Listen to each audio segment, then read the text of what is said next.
ముక్తల్ పట్టణంలోని వాసవి కనక పరమేశ్వరి ఆలయంలో అయోధ్య రాముని విగ్రహ ప్రతిష్టాపన సందర్భంగా రాముని అవతారంలో ఉన్న జనార్దన స్వామికి అభిషేకం, అష్టోత్తర శతనామావళి, విష్ణు సహస్రనామం, భజన, సంకీర్తనలు, మహామంగళారతి అనంతరం భక్తులకు తీర్థప్రసాదాలు పంపిణీ చేశారు.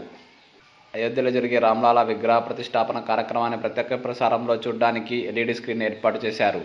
అనంతరం భక్తులు రామనామస్మరణ చేసుకుంటూ ప్రత్యక్ష ప్రసారాన్ని వీక్షించారు. ఇక ఆలయంలో రంగురంగుల ముగ్గులతో చిగురంబట్ల భార్గవి, మేడిశెట్టి త్రివేణి, మనసాని ప్రత్యూష, కల్వాల ప్రసన్న, రాముడు సీత చిత్రపటంతో పాటు అయోధ్య రాముడు రామమందిరాన్ని సర్వాంగ సుందరంగా రంగురంగుల కలర్లతో చిత్రలేఖనం వేశారు.